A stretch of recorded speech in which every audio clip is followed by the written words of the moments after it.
Hey guys, you're watching BTech. I am Basil, and this is a video comparison that you guys have been asking for ages. It is a 4K comparison across the iPhone 8 Plus and the Samsung Galaxy Note 8. Two phones with 2x zoom lenses I can tap through on them now. The one on the right hand side, the Samsung Galaxy Note 8, has optical image stabilization. The iPhone doesn't. On screen, the iPhone seems to be shaky, but one thing I have seen is that what's going on screen doesn't necessarily reflect what's being saved, because what's being saved, based on other comparisons that I've done, has EIS applied to it. So hopefully that's the case in this instance, and you guys can let me know what you see on screen right now. Let's do some exposure tests. So point up at the sky, point down at the ground to see how quickly the exposure shifts, and down at the ground. We can also do some macro. Get as close as we can to this sign. Close still. Tap on the screen. iPhone gets very nice and close. iPhone seems to be exposing a little bit less, but keep watching, because later on in this video we will be doing a nighttime shot comparison. Now let's get in on something a little bit more interesting, tapping on the closest focal point. So these are equidistant, even if they're not pointing at exactly the same thing, because physics guides, they can't be in the same place, simultaneously recording at the same time. All this talking I'm doing may be super annoying, but it's hopefully also giving you an idea as to how the microphones stack up. So it's pretty clear the iPhone gets a little bit closer than the Samsung Galaxy Note 8.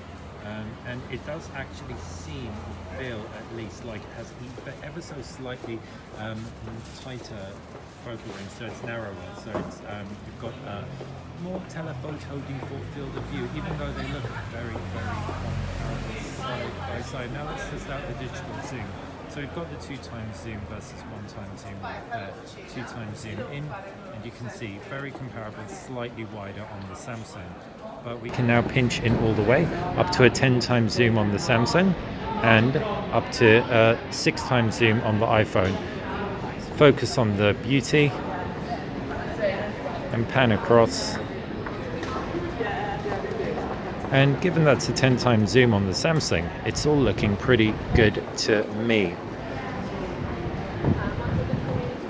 And rule out. And there you have it. That is a day sample shot across these devices. I say day, it isn't super bright. It is a relatively well lit, overcast scenario.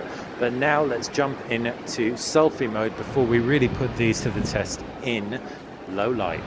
Right, so we've done the rear camera, now front camera time. We've got a 7 megapixel front camera on the iPhone, 8 megapixel front camera on the Samsung. What's 1 megapixel going to do? Well, not as much as a wide angle is going to do. The iPhone gets more in frame. It's got a wider angle. So if I had loads of friends, I'd be able to fit them in side by side that little bit better.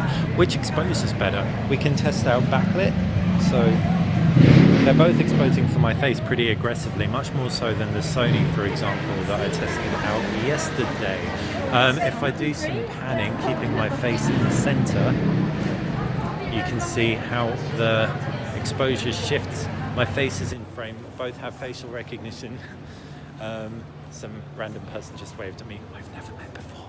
And yeah, you can't do anything like zoom or anything like that, but what is really cool is the fact that the Samsung Galaxy Note 8 does record from the front camera in 2K, not 4K, but at least it's a native resolution of the display, whereas the iPhone caps out, I do believe, at full HD, though sometimes it's better not to get too much detail of your face if you want it to be as flattering as possible. Again, my incessant talking should give you an idea as to how the microphone performs if you are talking at the phone.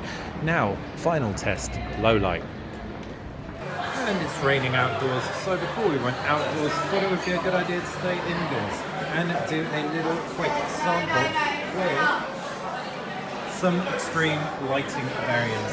And it's a pretty noisy environment as well, so you'll be able to gauge how the mics stack up in a loud space. This is a really dark scene. On screen, the Samsung Galaxy Note 8 is brightening everything up way more. Extreme lighting.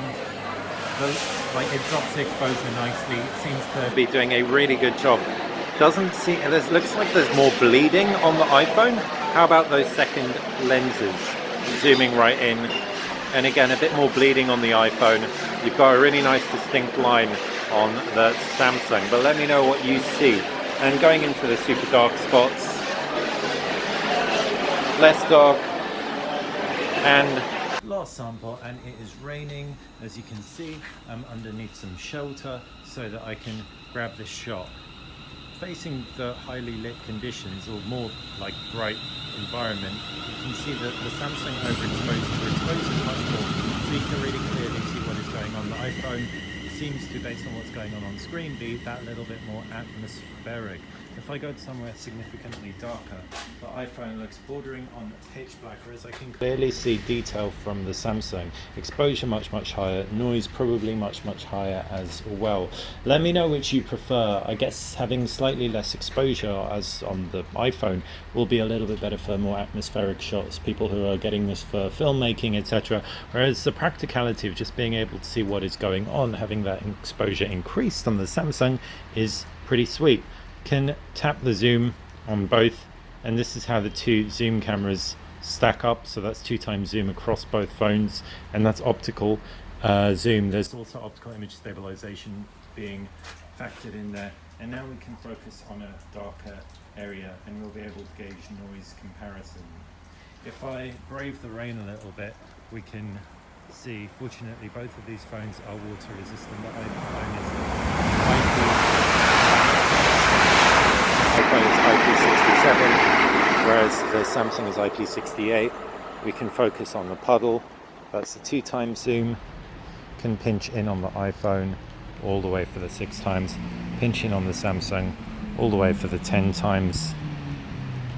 And that, my friends, let me go 6x on the Samsung now, so that it's a little bit more even. Stevens, that's 6x. Focus on the same thing. That's a comparison. Hopefully you enjoyed it. Hopefully you found it useful. If you did, click that thumbs up button, like the channel, subscribe. It's how you're going to stay on top of everything that we do here at BTech. Thank you for watching.